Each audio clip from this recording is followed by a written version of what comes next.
அனைவருக்கும் வணக்கம். இன்னைக்கு சன்னா மசாலா எப்படி செய்யறதுன்னு பார்க்கலாம். சன்னா மசாலா செய்ய தேவையான பொருட்கள்: நான் வெள்ளை கொண்டக்கடலையை நைட்டை ஊற வச்சு நல்லா சுத்தம் பண்ணிவிட்டு கழுவிட்டு குக்கரில் ஒரு 5-6 விசில் மஞ்சப்பொடி சேர்த்து வேக வச்சு வச்சுருக்கேன்.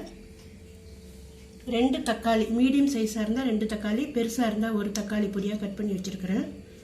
2 பெரிய வெங்காயம் இது மாதிரி கட் பண்ணி வச்சுக்கிறேன். 1 குடமிளகாய், ஒரு 5-6 முந்திரி பருப்பு, 3 பச்சை மிளகாயை நீல வாக்கில் கட் பண்ணி வச்சுருக்கேன். ஜீரகம், தனி மிளகாய்த்தூள், இஞ்சி பூண்டு விழுது, மல்லித்தூள், மஞ்சப்பொடி கொஞ்சமாக தேவையான அளவு, உப்பு, பட்டர் 1 ஸ்பூன், எண்ணெய் தேவையான அளவு. இதில் புதினா, மல்லி, கருவேப்பிலை எல்லாம் சுத்தம் பண்ணி நறுக்கி வச்சுருக்கேன். அவ்வளோதான். பட்டை, லவங்கம், ஏலக்காய் 3 வச்சுருக்கிறேன். பிரிஞ்சி இலை 2. கேஸ் ஆன் பண்ணி ஒரு கெட்டி வானல் வச்சுக்கோங்க. இப்போ சூடாகட்டும். சூடானதுக்கப்புறம் ஒரு 2 ஸ்பூன் எண்ணெய்.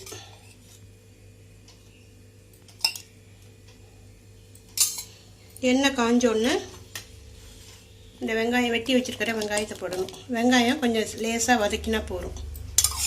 1/2 ஸ்பூன் ஜீரகம், இந்த கட் பண்ணி வச்சுருக்கிற பச்சை மிளகாயெல்லாம் பாதி இதில் போட்டுருங்க. அடுத்தது தக்காளி, இதை சேர்த்து ஒரு 3 நிமிஷம் வதக்கணும். அடுத்தது முந்திரி பருப்பு. இது எல்லாத்தையும் நல்லா சூடு ஆறுனதுக்கப்புறம் மிக்சியில் போட்டு அரைக்கணும். இது மாதிரி நல்லா வதக்கி வச்சதெல்லாம் இது மாதிரி நைஸாக அரைச்சி வச்சுக்கணும். கேஸ் ஆன் பண்ணி ஒரு கெட்டி வானல் போட்டுக்கோங்க.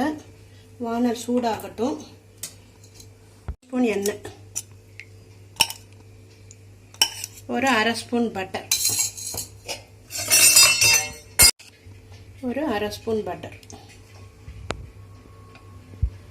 எண்ணெய் காயிட்டும். சூடாயிடுச்சு. இப்போ பட்டை, லவங்கம், ஏலக்காய், பிரிஞ்சி இலை எல்லாத்தையும் போட்டு பச்சை மிளகாய்,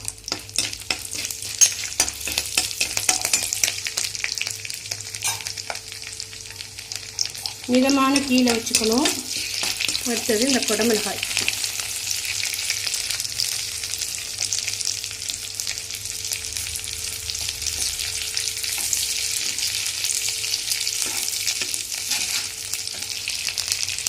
கொஞ்சமாக மஞ்சப்பொடி, ஒரு 1/2 ஸ்பூன் இஞ்சி பூண்டு பேஸ்ட்,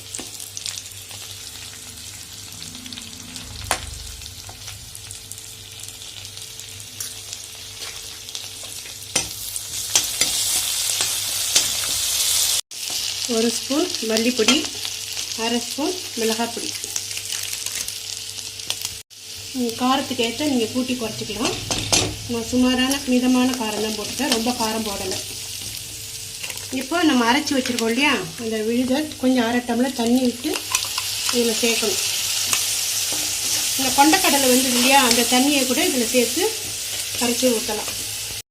இது பச்சை வாசனை போகிற வரையும் ஒரு 10 நிமிஷம் கொதிச்சிருச்சு. இப்போ உப்பு சேர்த்து நம்ம வேக வச்சுருக்கிற கொண்டக்கடலை சேர்க்கணும்.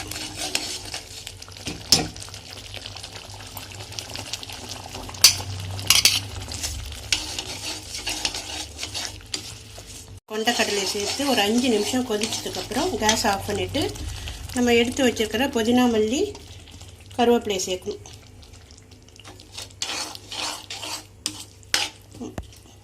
அவ்வளோதான்.